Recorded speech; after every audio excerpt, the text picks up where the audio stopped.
Felix, how did you land your gig? So Felix, you're the artist rep for ddrum, Yeah. and you're also into development, Yes. Yes. the development side of things. How did you land the gig you have right now? Well, like I usually say, I knew somebody. Okay. Dean Guitars, or I shouldn't say Dean Guitars owns. There's a blanket company called Armadillo Enterprises. Yep. Armadillo Enterprises owns Dean Guitars, D-Drum, and a smaller guitar brand called Luna Yep. that has more of sort of like a hippie kind of vibe to it. Acoustic bass and stuff like that. Right. Yeah, that kind of stuff. And so a friend of mine was working for Dean at the time, and he had taken over as the artist relations rep for the company. And at the time, a group of people who had been the sort of the D-drum guys left at a mass exodus and went and started their own drum company. Okay. So it left a void here, left a couple of voids here, but most of the other ones were filled in, but they hadn't filled the artist relations position. So I'd known this guy for many, many years, and he said, "Do you want to come do this? Because I don't know any." But my background is that I was, up until this point, I was playing drums and I was working at a phone company. Okay. But I'm one of those people that pores over catalogs, pores over magazines, knows what everybody's playing, Right. knows, has just I've spent all this time in my life with what is basically to most people on the street useless information, but Right. for most of us, it's important to know Sure. what's between a 74 Ludwig and a 74 Gretsch. And, what's Absolutely. going. Yeah, those are important things to us. Yeah. Doesn't So everyone know that? right, and since I was, and he was already asking me questions because they had a few high level signings that had happened right before the other guys had left. He was kept asking me for advice, and I was like, "Do you need someone to come in and maybe help you with this?" Okay. So I initially came on board as his assistant. So he was sort of over all of Armadillo's artist program, with me sort of specializing in drums, but him still technically being sort of like the A-level guy. Gotcha. So we worked like that. It only worked out that way for probably 6 months to a year before the D-drum artist roster started to expand to the point where he couldn't do that and be on, because Dean's got a pretty big artist roster too, Yeah, for sure. and he's a guitar player. Now there are some reps in the drum industry, believe it or not, that are not drummers. Yes. Yeah, I was completely shocked by that too. I was Yes. just, I know what? two of them. Yeah, exactly. I won't name anybody names. It Nope, doesn't no names. it means nothing.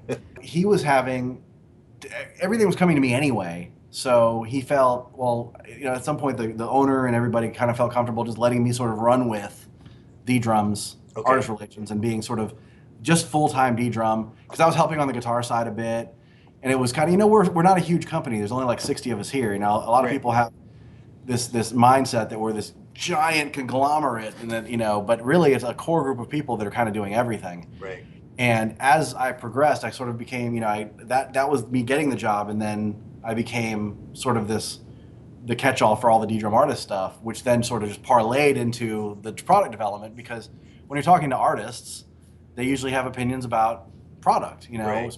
with what's holding up on tour and things like that. Yeah, okay, gotcha.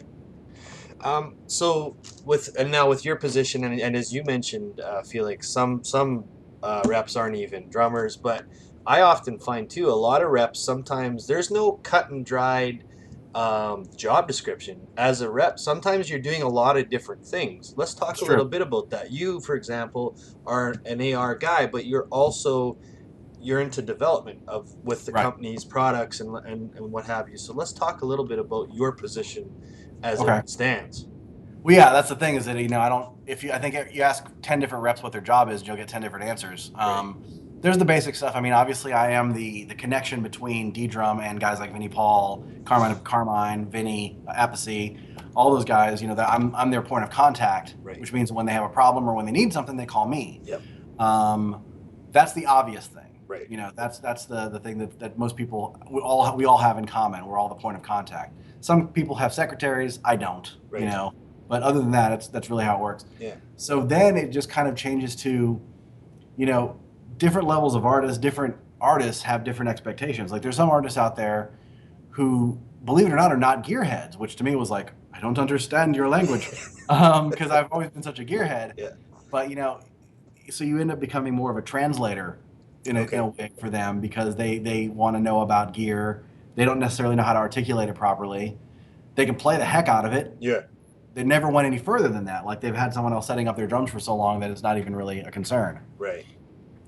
Like I said, that in a given day, I can be doing anything from texting and talking with artists to also brainstorming with my other product guy on the nuts and bolts of a new series. And then tonight I'll be on my way to a show to see someone play. Right. My day is varied quite a bit. Like I never know 100%. Like I have a plan in my head of how I think the day is going to go, Right. but it's never 100% exactly the way I think it's going to go every day, which is exciting Yeah, actually. for Though a sure. bit frustrating sometimes because sometimes you just got to get stuff done. So Now, on the development side of things, Felix, what is it? What's the kind of stuff you look at or you deal with on a maybe daily or monthly basis? Well, I think that the development side is a very challenging aspect. It's not to say that it's more challenging than AR, but it's got its own set of constraints and its own set of, because ultimately we make drums, Yep. and drums by design are not that different. I can see a DW tom in the back of your room right there. Yep. It's round, it's made out of wood, it has lugs and heads on it. Yep. And that's pretty much going to be the case for every single drum on the planet, unless you're getting into like North and all kinds of wacky Yeah. like, offshoot drum companies that have made their claim or tried to sort of mess with the formula. Yep. Ultimately, it's a wooden, it's a shell with some heads on it that makes a sound. Yep. And really, at the end of the day, the big thing you end up looking at on the development side is how can I do this just differently enough that it's going to be compelling to have someone want to buy it and play it, but it's not so foreign that drummers will run away from it. Because things that have happened in the past, like PV drums, for instance, Yeah. those were great sounding Yeah. drums. That You they ever were. played them? They sounded amazing, but man, they didn't look cool. So And people just expensive to couldn't, produce. yeah, and people couldn't just couldn't get past the way they looked. Yeah. And same thing with Arbiter. Arbiter kind of did the same thing, except the opposite direction. They went with those really thick shells, the single tuning system. Yeah. But you look at it and think, wow, that's a beautiful drum because there's no hardware on it. But then it's also like, it's so wrong though. It's not what I want to see. And drummers are very conservative. Hmm. They're way more conservative than you would think. I mean, we really want our stuff to sort of fit into a certain category in order to sort of satisfy what we need. So Yeah. that's a challenge to try to develop product and be like, okay, we're coming out with something and you need to buy it, and now I have to list all the reasons why you need to buy it. So, and Right. this starts at the bottom. I mean, this starts from when I conceive an idea in my head, I run it past my other guy. He says I'm either nuts or there's something there, or both. Yeah. I could be nuts and have something You're there. nuts. Run with it. Right. So then we get in touch with the factory. The factories, we tell them our vision. Yeah. Whenever we can, we try to prototype stuff here in the U.S. But our shop is actually not far from you. Well, it's closer to you than it is to me. Our shop's in Vancouver, Washington, Oh, cool. where we make our actual USA drums. Yeah. So we'll relay to him and say, hey, we need to prototype this. He'll make the prototype. We'll send it over. We'll do some tweaks, maybe do it again, Yeah. and then eventually send that to the factory to have them, because they always work better if you give them something to look at as Right. opposed to just telling them. Because a lot of times when we're dealing with the overseas factory, those guys aren't necessarily drummers either. No. So they're literally just building something for you to your spec, and they will. If you make a mistake on that spec, they will build it that way. Right. It's so because it's just they're not necessarily looking at the Yeah. the overall picture the way we are. So Yeah. conception, is it a crazy idea? Yes or no? Prototyping, take it to the big man, our CEO, Yeah. run it by him. At this point, we're also developing simultaneously. We're going to be developing marketing plans and how we're going to introduce, name of the series, what name's been taken, frantic Google searches to make sure that we're not naming it something that someone's already named it. Gotcha. Because we don't want to get sued by anybody. Yeah. That too. And that's I found that the industry is generally pretty forgiving. Like everyone realizes that we're not making products that are so drastically different from one another Right. that ideas don't occasionally overlap. Yeah. And you kind of give credit where credit's due. Like for instance, on our snare drums, we had an option to either go, for a long time we had used, this is just a very small example, but we had been using a generic box throw off it was all right, it was functional, but when you're making a snare drum and you're putting that snare drum up against the thousands of other snare drums that are in the world, Yeah. good enough isn't usually good enough. So you either have to R&D something and try to create something from scratch, Yeah. or you go with something that's a known quantity. In our case, we went with Donette. We went with Donette Yeah. throw-offs on our Yeah. because Donette makes great throw-offs. Yeah. Ron's a So, nice guy too. right, exactly. And he's a total, he's a total drum. He's a brother in the Yeah. drum industry, Totally. and he makes a great product. And in his own words, always know when someone does something better than you do, Yeah. and and acquiesce to that. It's like, and then you look at it, from a cost perspective, it does cost us a little bit more to use that strainer, Right. but it's a great strainer. Yeah. So the strainer works flawlessly 100% of the time. You can't argue with that kind of success. So those are the kind of things you have to consider. Obviously you're trying to get it out to the public for a certain price. We've definitely made a niche for ourselves as a company, definitely making gear that's affordable. And when I say that, I don't want to say cheap, because that's not what we're doing. Yeah. From our reflex line, I don't really count the lower end stuff, only because it's kind of the stuff you have to have. Yep. Everyone has it. Yep. But when you get to our reflex line and up, a lot of thought goes into those drums. Right. And we do our best to try to make the absolute best product that we can make within the confines of that price point. Yeah. Exactly. So that's something that I don't necessarily know if a lot of artist relations guys aren't usually worrying about price point, to my knowledge. Yeah. So that's Probably that's something that's probably unique to my experience. Yeah, which I think would go back to, like you said, there's a core group of people of 60 people. When you have a company like that, you kind of do have to wear, pardon the pun, many hats. Sure. And of course, for you guys, having the electronic line as well would make it even that much more broad. Yes. And which is actually, I wasn't, this is maybe a little off topic, but you would be the guy to ask this. So there's a lot of people talking about hybriding and electronic acoustic, and you guys have been doing that for a long time. I mean, even, the ddrum itself was a family with, the Nord family. I Right. mean, that was where it started, was Sweden. Yep. With that vision in mind, that must be a complex thing for you guys to say, okay, wow, Yes. we're on the cusp all the time. Yeah. How do you deal with it? Yeah. Well, it's tough, because and hopefully this isn't too long an answer, but the paradigm kind of shifted when Roland introduced the V-Drum series. Right.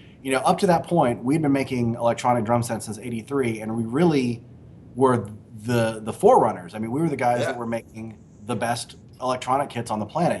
Simmons kind of paved the way, but ddrum were the people that really, when it was owned by Clavia, were really pushing the boundaries. We had a lot of it. I mean, the endorser list we had at the time was off the charts. Simon Phillips, Dennis Chambers, all these guys that were playing our actual electronic drum sets. Yeah. We were way, way, way ahead of the curve. The paradigm shifted in 1997 when the V-Drums first came out, because to me, they were marketing more toward a consumer electronic product as opposed to marketing to a professional musician. Right. They introduced, the parts were plastic. Now, I'm not speaking ill of their quality. No, they make great stuff. Yeah. But it was definitely a move away from a more professionally minded drummer, in my opinion. Yep. Because the way that their interface worked, like our interface, you had to actually know something about electronics to really make it work. Right. It was velocity curves and sensitivity, things like that. What they did was they put a graphical interface that showed you changing a drum head, which to most drummers, that blew, oh my God, that's like I'm putting a pinstripe on here. Well, no, what you're really doing is you're changing the decay, you're changing the velocity curve, you're changing parameters, but they made the graphic interface a lot easier to use and a lot easier for a layman to understand. So you don't necessarily, now at this point, now you don't have to be a nerd to really get into electronic drumming, because it's been simplified to the point where it's really almost like an iPad now. Yeah. That's where we've come with electronics, that they're so ubiquitous and so easy to use that you don't really have to be like a keyboard player or like someone who's had to really delve into MIDI. Now it's all, they're using FireWire or USB ports now anyway. So trying to be on the cutting edge of that world is very difficult, because obviously technology changes very fast. And there's a little bit of a race to the bottom that's going on. There seems to be a bit of and you have to deal with it, because if I only made high-end electronics, then that means that there's an entire audience of people I'm completely ignoring Yeah. that buy a lot of stuff. Yeah. Conversely, you can fall down that rabbit hole and get lost there, Sure, only making that stuff, and probably do okay, honestly, because I'm finding that the most thing I deal with a lot of artists, and a lot of almost no artist that I deal with plays electronic kit exclusively. Right. So that's where you get into the hybrid side of it, Yeah. where they're putting triggers on their acoustic kit, they're putting pads around it, we have a trigger tube, which is just a pad basically, but it's a smaller package. Yeah. And that's a lot more prominent on the professional side. Right. To the triggering of the drums for either sound replacement or sound reinforcement. Yeah. Sometimes people are using triggers. One of our endorsers on the trigger side is actually Rich Redmond. Yep. That plays country. Yep. He doesn't trigger an interface. He triggers his gates Oh, okay. with the triggers. So you're still hearing his drums. Yep. He's just triggering the electronic gates with the trigger, which is actually a much more accurate way to trigger it, because when you have a microphone gated, it's good. You have to have that threshold set, and some notes are not going to make it through the gate, which is the point. When it's just the impact that opens the gate, then your gate's opening and closing regardless of your dynamic level, which is good. Yeah. Completely off topic, but whole other topic, I should say.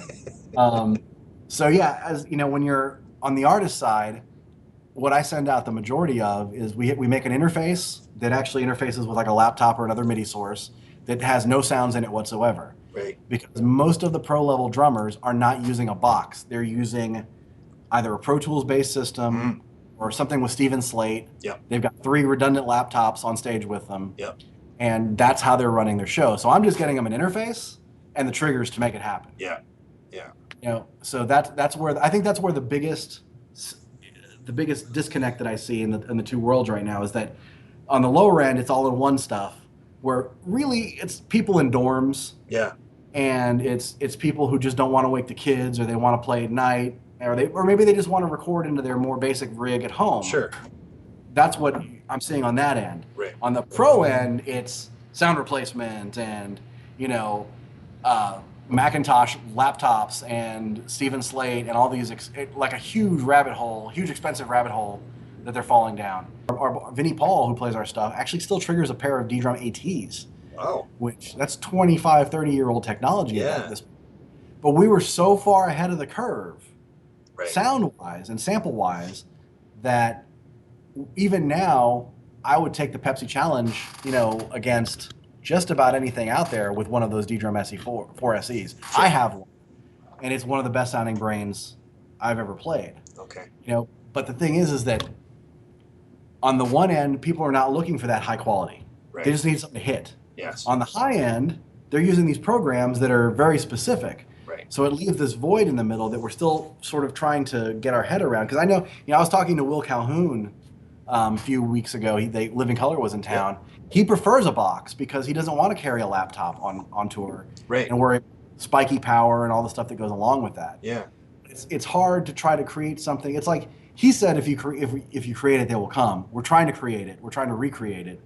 But it's going to be, at the end of the day, an expensive box that's going to be for a more professional drummer. Right. And like you said, so that comes down to that's a specific consumer base, specific demographic, of course, and then like you said, the mom and pop who just don't want Junior's kit to be so loud is a whole other monster. And I rail against that too, because I take customer, like I said, we're a small company here, so I'll take some customer service calls if we're having a heavy day. Sure. And I'll talk to some parents, and sometimes it's only an electronic kit that the kid has now, and it's not like he's dividing his time between electronics and acoustics. And to me, that's a little bit of a problem, because obviously I want to sell them the electronic kit so that we keep the lights on. Yeah. But I want them to actually have the acoustic kit too, because you're not going to be able to, no matter how good the kit is, whether, if you're spending $7,000 or whatever on a V-drum kit, all the way down to like our DD Beta, it's like $300. Right. You're never going to learn the touch that's involved with playing a snare drum. Yeah. And hitting a rim shot, hitting a center stroke, and because you don't even know, you have no context as to what you're emulating on the electronic kit if you don't know that. Right. there's obviously, the hobbyists are what keep us in business. Yeah, totally, totally. I'd love to say that we get by solely on expensive drum sets, and that I fuel my tank with bald eagle heads and ostrich eggs, Yeah, right. because we're making so much money Yeah. that literally plugging directly into a nuclear power plant, fuel my car. But the fact is that as an industry, we're competing with iPads, we're Yeah. competing with phones, we're competing with stuff we never had to. I'm almost 40, so to me, it was playing drums or playing drums. It wasn't like I mean, yeah, I had a Sega Genesis or something like that, but Right. even that wasn't as captivating to me as hitting a drum. Right. So Yeah. now it's a lot different. Everything's so much better on the electronic side that the electronics might be what's keeping the interest alive. So I A little can't bit. I can't hate on it, Yeah. as far as concerned. But yeah, looking at it from those perspectives, it's just like we're in such competition with these weird entities now Yeah. that just keeping people interested and keeping people wanting to play drums is like the paramount thing now. Yeah. Essentially, Carmine, Vinny, and both Vinnies Right. are legendary drummers. They are Yeah, legendary people, and they do have some demands that are beyond the realm of what an ordinary person might expect. that's true. Let's talk a little bit about that. Just even the having the people skills to deliver not only technically what they need, but being the Right. guy that they call. Right. Well, the biggest people skill there is the ability to say no being Right. without sounding negative about it. It's Gotcha. hard to say the word no and make people feeling fuzzy about that. And Yeah. generally speaking, within the realm of what we're capable of doing, there's not a whole lot that those guys could ask for that I would have to absolutely be a unequivocal no to. I Right. mean, that's a very small list of things. Yeah. Um, it's just really about making sure that we're preserving the integrity of what we do. Yeah. I've worked with artists before, and they don't end up staying. That have a very unrealistic idea of what they want from ddrum. Okay. I've been at this company for 6 years now, and I had to come to the realization that we kind of are who we are. Not to say we're not trying to have new things. We're not to say we don't want more people to like. We want all those things, but I can't compare myself to a Gretsch. I haven't been around over 100 years. Right. I can't compare myself even to a Pearl. Pearl's been around 7 years. We've been around 11. Yeah. Yeah. And there's a lot of pros and cons that come with that, and a lot of that goes into how we deal with the people that we're dealing with. If when Carmine grew up playing Ludwig's, Yep.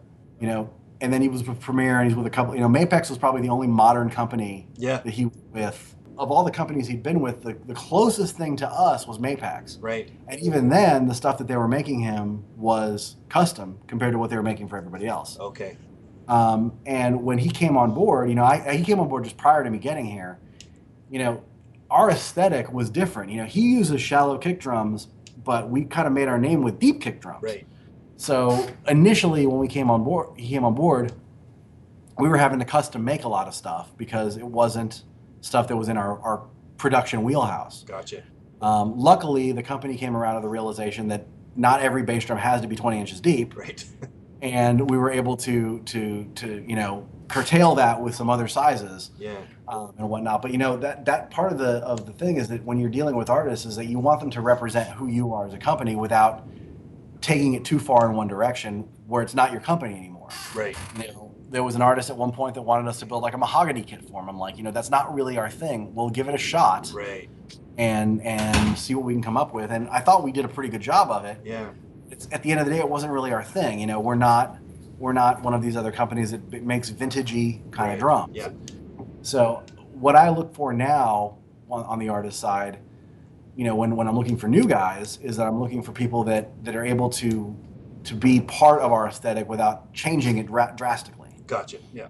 Vinnie Paul, on the other hand, was an absolute no-brainer for us because when we started, he already played deep kick drums. He was a huge icon in the metal world. Yep. And that's kind of what became sort of our niche, even though it wasn't intentional. Like at no point did we go out and say we are going to get only metal drummers, Right. and that's just how it's going to be. Yeah. We just kind of fell into that niche, and Vinnie Paul represents a good example of someone who is 100% into exactly what we were doing Right. when we started the company. Interesting. Yeah. You know, so yeah, so dealing with people, the people skills involved is basically obviously being able to talk to people, being quick because they're going to ask questions that they want answers to right that second. There's not a whole lot of let me get back to you, Right. you know, Yeah. that we can, and I'm in a good position because I have a good retention when it comes to this stuff. Yeah. And since I'm involved on the product side, I think that's another part that helps out is because I'm able to go and say, oh, I know this is coming out, so this, and this is what makes the most sense. Yeah. Yeah.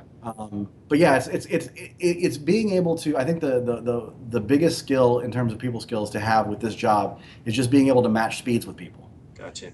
because not everybody's running the same race. Not everybody is the same, not as knowledgeable about certain things as I might be. Right. Some people know more than I do, Yeah. and I'm like, Jesus, I thought I was a nerd. Yeah.